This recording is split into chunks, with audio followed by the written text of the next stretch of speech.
جب آپ نے اپنی دعوت پیش کی ہے تو پورے مجمع میں سے ایک کھڑا ہوتا ہے بچہ، 10-11 سال کا بچہ، علی، دبلی پتلی ٹانگوں والا اور آنکھیں دکھتی ہوئی۔ یہ بچپن سے کوئی ٹراکوما جسے کہتے ہیں وہ غالباً حضرت علی کا مستقل مرض تھا۔ اب وہ کھڑا ہو کر کہتا ہے کہ اگرچہ میں سب سے چھوٹا ہوں، اگرچہ میری ٹانگیں پتلی ہیں، اگرچہ میری آنکھیں، میں آپ کا ساتھ دوں گا۔ پورا مجمع کھلکھلا کر ہنس پڑتا ہے، دیکھو یہ دنیا کی تقدیر بدلنے چلے ہیں اور یہ ان کا ساتھی ہے، سپورٹ۔ کیسی بددلی۔ اس کے بعد حکم ہوتا ہے فسنا بما تؤمر، کھڑے ہو جائیے، اب ڈنکے کی چوٹ، اب اعلان کہیے۔ کوہ صفا پر کھڑے ہو کر نعرہ لگاتے وا صباحا۔ یہ وہاں کا رواج تھا کہ اگر کسی کو معلوم ہو کہ کوئی قبیلہ رات کو حملہ کرنے والا ہے تو اپنی قوم کو خبردار کیسے کرے؟ نہ لاؤڈ سپیکر ہے، نہ کوئی اور ذریعہ ہے، تو وہ کسی اونچے مقام پر کھڑا ہو جاتا تھا اور ننگا ہو جاتا تھا۔ نذیر عریاں کہتے تھے اسے، ڈرانے والا برہنہ انسان۔ تو جہاں تک آواز گئی وہاں صبا، ہائے وہ صبح جو آنے والی ہے، غارت گری والی صبح۔ اور جنہوں نے دیکھ لیا ننگا کھڑا ہے، وہ ننگا نذیر، دوڑ کے لوگ آئے، حضور کھڑے ہوئے۔ ظاہر بات ہے اس میں ہمارے لیے سبق ہے، تمام جدید طریقے دعوت دین، تبلیغ دین کے استعمال کریں، جو حرام ہو نہ ہو اس میں سے بات ختم، وہ کاٹ دو۔ آپ اریاں نہیں ہو سکتے تھے لیکن بلندی پر کھڑے ہو گئے، نعرہ وہی لگایا وا صباحا۔ لوگ آئے ہیں، جمع ہوئے، آپ نے دعوت پیش کی۔ میں بتا رہا ہوں کہ ایسا نہیں ہوا تھا کہ بس آپ نے دعوت دی اور لوگ جو ہے جوق آ گئے اور آپ نے دعا کی اور پورے کے پورے جو ہے وہ قبیلے، یہ نہیں ہوا۔ بڑی سخت مشقت، بڑی سخت محنت، ہر قدم کے اوپر جو ہے بددلی بھی ہے، حوصلہ شکنی بھی ہے، کردار کشی ہو رہی ہے۔ معلوم ہوتا ہے کوئی سایہ ہو گیا، انہیں کوئی مجنون ہو گئے، یہ جن آ گیا ہے، یا شاعر ہے، شعر سیکھ لیا ہے، شاعر ہو گئے ہیں، کہیں سے سحر سیکھ کر آ گئے، جادو سیکھ لیا ہے، جادوگر ہے، جھوٹے ہیں، کذاب قرآن مجید میں ظاہر کذاب، وہی جو صادق کہتے تھے وہ اب کذاب کہہ رہے ہیں، دھوکے باز۔ ایک اجمی غلام کو اپنے گھر کے اندر ایک کوٹھری میں بند کر رکھا ہے، اس سے ڈکٹیشن لیتے ہیں، ڈکٹیشن لے کر اور پھر آ کر ہم پر دوس جماتے ہیں کہ یہ بھائی آئی۔ یہ سب سنتے تھے، آپ سب سنتے تھے، اور یہ نہ سمجھیے کہ دل محسوس نہیں کرتا تھا، آپ کو دکھ نہیں ہوتا تھا، یہ نہیں ہے، پتھر کا دل نہیں تھا۔ قرآن مجید کی گواہی ہے وَلَقَدْ نَعْلَمُ أَنَّكَ يَضِيقُ صَدْرُكَ بِمَا يَقُولُونَ۔ اے نبی ہمیں خوب معلوم ہے کہ جو کچھ یہ کہتے ہیں ان سے آپ کا سینہ بھجتا ہے، لیکن برداشت کرنا پڑے گا، برداشت نہیں ہے۔ وَاصْبِرْ عَلَىٰ مَا يَقُولُونَ وَاهْجُرْهُمْ هَجْرًا جَمِيلًا۔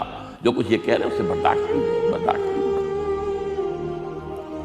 ذاتی ایذا، دو واقعے جو ہے، ایک مرتبہ حضور نماز پڑھ رہے ہیں خانہ کعبہ کے سامنے، ابو جہل آتا ہے، ایک چادر کو بل دے کر رسی بنا کر گردن کے اندر پھندا ڈال کر کھینچتا ہے یہاں تک کہ آنکھیں ابل آئی۔ ایک اور موقع پر آپ سجدے میں ہیں، ابو جہل کہتا ہے بھائی فلاں جگہ پر اونٹ ذبح ہوا تھا، اس کی اوجری کوئی لے کے آئے، اس کی اوجری جب کہ آپ سجدے میں گئے ہیں گردن پر شانے پر رکھ دی، آپ سر نہیں اٹھا پا رہے۔ حضرت فاطمہ رضی اللہ عنہا روتی ہوئی آئی، انہوں نے وہ بول دیا تھا، یہ سختی ہے، یہ مصیبتیں برداشت، اسی لیے تو آتا ہے فصبر فصبر فصبر فصبر وما صبرک الا باللہ واصبر کما صبر اولو العزم من الرسل۔ اے محمد صبر کرو جیسے کہ ہمارے اولو العزم پیغمبر صبر کرتے رہے۔ فاصبر لحکم ربک ولا تکن کصاحب الحوت اذ نادى وهو مکظوم۔ اپنے رب کے فیصلے کا انتظار کرو اور صبر کرو، وہ مچھلی والے کے مانند نہ ہو جانا، یونس کی طرح علیہ الصلوۃ والسلام، جو جلدی اپنی قوم کو چھوڑ کے چلے گئے تھے اللہ کی اجازت کے بغیر۔ صبر صبر صبر۔ اور یہی صبر کی تلقین حضور کر رہے ہیں اپنے صحابہ کو۔ دیکھیے یہ بھی ایذا ہے حضور کے لیے، آپ کے جانثاروں پر جو پہاڑ توڑے جا رہے ہیں، ویسی سختی آپ پر نہیں ہو سکتی تھی، آپ بنو ہاشم کے فرد تھے۔ وہ تو 2 مرتبہ جو وہ جسارت کر دی، وہ بھی حیرت ہوتی ہے مجھے کیسے کر دی، ورنہ قبائلی زندگی کے اندر تو یہ چیزیں جو ہے بڑی حساس ہوتی ہیں۔ ہاں غلام تھے بیچارے یا نوجوان تھے، نوجوانوں پر بزرگوں کو خود ہی حق حاصل ہوتا ہے جو چاہے کرے، اور غلام تو ملکیت ہوتا ہے، زندہ ذبح کر دے تبھی کوئی پوچھنے والا نہیں۔ تو جو بیت رہی تھی بلال پر، ابو فقی پر، زنیرہ پر، جو ان پر بیت رہی تھی، جو خباب پر بیت رہی تھی، جس طرح ہلاک کیا گیا ہے حضرت سمیہ کو، حضرت یاسر کو، یہ ساری تکلیفیں انہیں بھی تھیں، لیکن کیا اس کا یہ بالواسطہ ایذا محمد کے لیے نہیں تھا صلی اللہ علیہ وسلم، آپ کے ساتھی، آپ کے جانثار، لیکن آپ ان سے بھی کیا کہیں، فصبروا فصبروا فصبروا۔ جب ابو جہل بدترین ٹارچر کر رہا تھا حضرت سمیہ اور حضرت یاسر کو رضی اللہ تعالیٰ عنہما، آپ کے علم میں ہے کیسی کیسی ٹارچر کی ہے۔ جوان بیٹے کو باندھ دیا ایک ستون کے ساتھ، اس کی نگاہوں کے سامنے برہنہ کیا ہے ماں کو،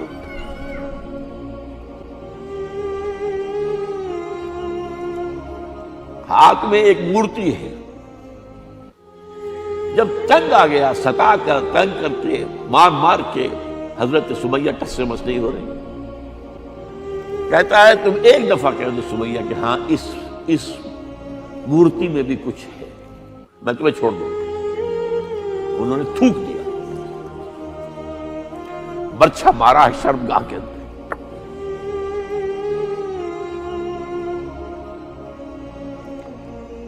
کتنی تکلیف پہنچی ہوگی، لیکن آپ گزر رہے، اصبروا یا آل یاسر فإن موعدکم الجنہ، اے یاسر کے گھر والوں صبر کرو، تمہارے استقبال کی تیاریاں ہو رہی ہیں جنت۔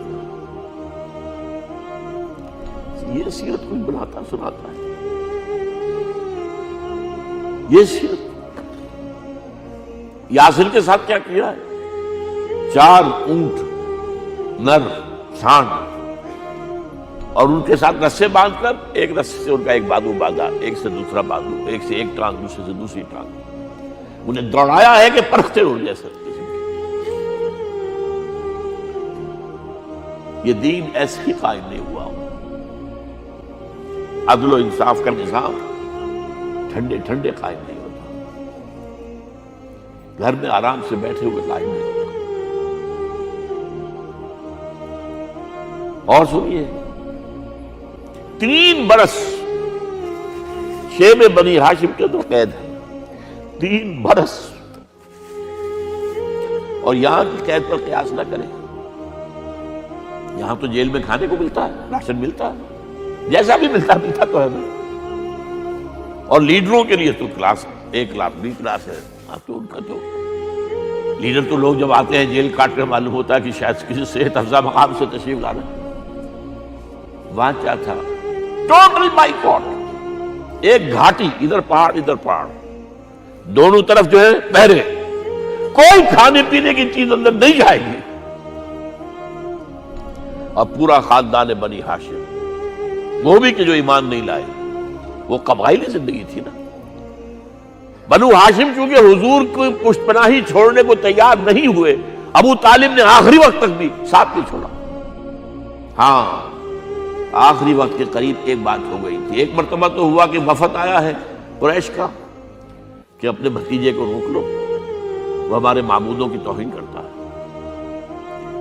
ابو طالب نے بلایا اور آپ سے کہا کہ یہ اپنے رویے کو بدلے۔ آپ نے فرمایا چچا جان، اب تو چاہیے میرے ایک ہاتھ پر سورج اور دوسرے پر چاند رکھ دے، میں اپنے اس مشن کو چھوڑ نہیں سکتا۔ یہ ہے استقامت۔ اور ابو طالب کے عین انتقال کے وقت جو معاملہ ہوا، جب وفد آیا ہے کہ ٹھیک ہے اب ہمارا جو ہے صبر کا پیمانہ لبریز ہو گیا ہے، اب ٹھیک ہے آ جاؤ میدان میں، تم بھی ساتھ چھوڑنے کو تیار نہیں۔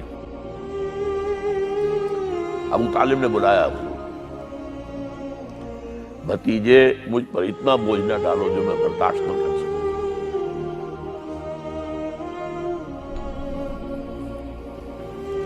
حضور کی آنکھوں میں آنسو آ گئے. چچا جان اب تو یا یہ بات پوری ہوگی یا میں اپنے آپ کو ختم کر دوں، اسی میں ختم ہو جائے. 12 شیب بنی ہاشم میں 3 برس اس حال میں گزرے ہیں. ٹوٹل بائیکاٹ، کوئی کھانے پینے کی. کچھ لوگ تھے شریف النفس، مثلاً حکیم بن حزام تھے رضی اللہ تعالیٰ، اور بعد میں ایمان لے آئے. حضرت خدیجہ کے وہ رشتہ دار تھے. وہ پہاڑ پر چڑھ کر ایک طرف سے رات کی تاریکی میں، دونوں دروازے تو بند ہیں، پہاڑ پر چڑھ کر چوٹی سے نیچے اتر کر کوئی چیز نہیں کھانے پینے کے لے آئے بس. کوئی اور ایک آدھ ہوگا ایسا.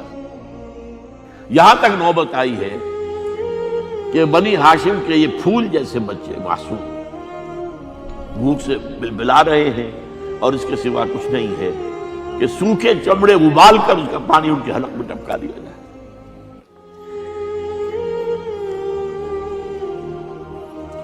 اور جو ہوا وادی طائف میں، جب مکے والوں نے فیصلہ کر لیا کہ آپ قتل کر دو، ابو طالب بھی فوت ہو چکے ہیں، اب کوئی اندیشہ نہیں، کوئی خانہ جنگی شروع نہیں ہوگی، کوئی انٹرا ٹرائبل وار نہیں ہوگی. تو آپ طائف گئے ہیں. شاید وہاں کے 3 سردار تھے بڑے، اور یہ طائف اصل میں قریشی کا سمجھیے کہ یہ ان کا گرمیوں کا یہ صحت افزا مقام تھا. یہ تمام جو سردار تھے مکے کے، ان کی جائیدادیں وہاں تھی، باغات تھے، اور وہاں کے بھی 3 سردار تھے. تو شاید ان میں سے کسی کو اللہ توفیق دے دے. وہاں گئے ہیں اور صرف ایک ساتھ ہیں، حضرت زید بن حارثہ. حضرت ابو بکر بھی ساتھ نہیں، سائے کی طرح ساتھ رہنے والا بھی ساتھ نہیں تھا. وہاں جا کر جو آپ نے تینوں سے بات کی ہے، تینوں نے وہ باتیں کہی ہیں جو کلیجے کو چیر جائیں. تمہارے سوا کوئی اللہ کو نہیں ملا تھا رسول بنانے، جاؤ چلے جاؤ.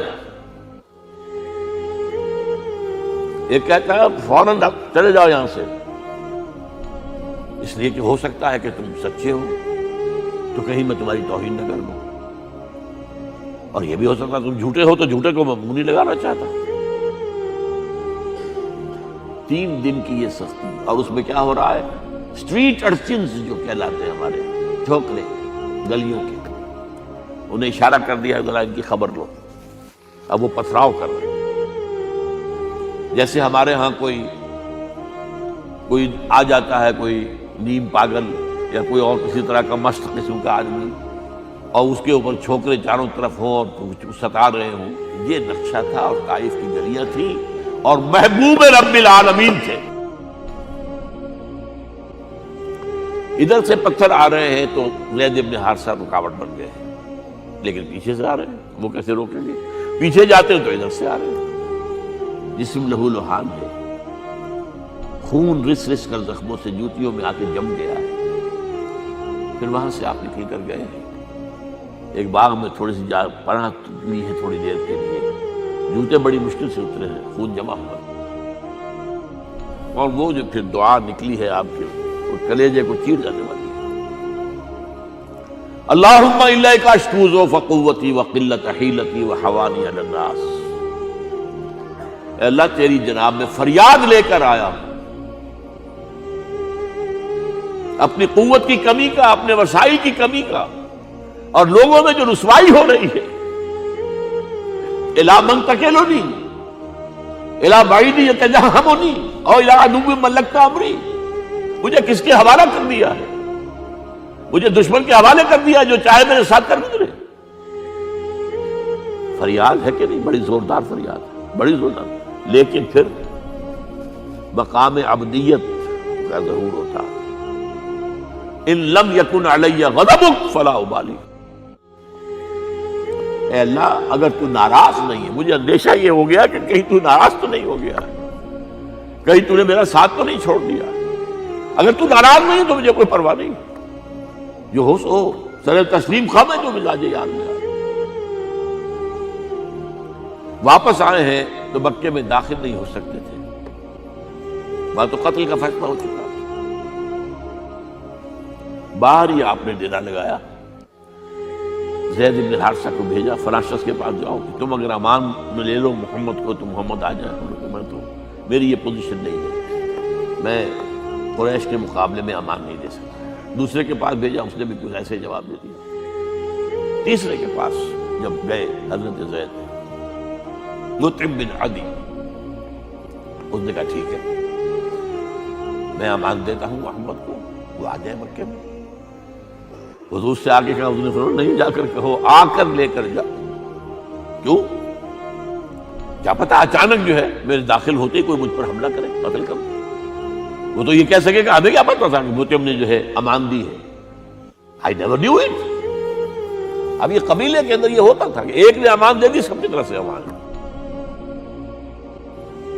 لہذا حضور نے فرمایا آ کر لے کر جاؤ۔ وہ اپنے 6 بیٹوں کو ہتھیار سجا کر لے کر آیا ہے اور پھر لے کر گیا، حضور کو کہتا ہوا گزر رہا ہے راستے میں، لوگوں سن لو محمد میری امان میں ہے صلی اللہ علیہ وسلم۔ اس لیے آپ کو مکے کے اندر پھر 2.5 سال مزید رہنے کا موقع ملا ہے، اور اتنا بڑا احسان آپ نے مانا پھر مطعم بن عدی کا کہ غزوہ بدر میں جب 70 اسیر تھے قریش کے حضور کے پاس، تو آپ نے فرمایا تھا کہ اگر آج مطعم زندہ ہوتا اور وہ سفارش کرتا تو میں ان سب کو چھوڑ دیتا بغیر کسی فدیے کے۔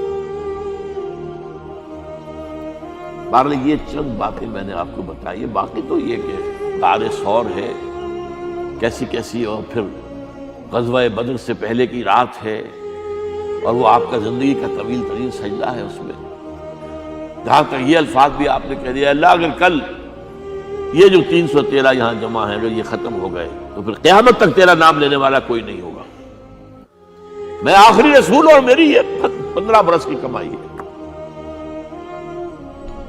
اس وقت کہا حضرت ابو بکر نے، وہ پہردار کی حیثیت سے کھڑے تھے، حسبک حسبک، حضور بس کیجئے بس کیجئے۔ بہرحال بدر ہے، احد ہے، زخمی ہوئے ہیں، دندان مبارک شہید ہوئے ہیں، خون اتنا بہا ہے کہ بے ہوش ہو گئے ہیں، اور خبر اڑ رہی ہے کہ آپ شہید ہو گئے۔ یہ سب کچھ، اور سب سے بڑھ کر حمزہ کی لاش سامنے آئی۔ کیسی لاش؟ ناک کٹی ہوئی ہے، کان کٹے ہوئے ہیں، پیٹ چاک کر کے کلیجہ چبایا ہوا ہے۔ کس طرح برداشت کیا ہوگا آپ نے؟ اپنے اوپر تاری کر کے دیکھیں، یہ حمزہ کون ہے؟ چچا ہے، دودھ شریک بھائی ہے، خالہ داد بھائی ہے، ساتھ کا کھلا ہوا ہمجولی ہے، اور اس کی لاش ہے۔ جو قلب اطہر پر بیت رہی تھی وہ مدینے میں آ کر ایک بڑا ماحول بدلا ہوا تھا، تب وہ بات سامنے آ گئی۔ جب آپ مدینے واپس تشریف لائے ہیں تو ظاہر بات ہے کہ زیادہ انصار کے لوگ تھے جو شہید ہوئے تھے۔ بدر میں مہاجرین تو میرے خیال 1/4 تھے نمبر کے اندر، 3/4 تو انصاری تھے۔ اسی طریقے سے احد کے اندر معاملہ، تو مختلف گھروں سے عورتوں کے بین کرنے کی آوازیں آ رہی تھی، اس لیے کہ اس وقت تک بین کرنا حرام نہیں قرار دیا گیا تھا، ممنوع نہیں تھا۔ آوازیں سن کر حضور کی زبان مبارک سے نکل گیا، اما حمزہ تو فلا بواکی لہو، ہائے حمزہ کے لیے تو کوئی رونے والی بھی نہیں ہے۔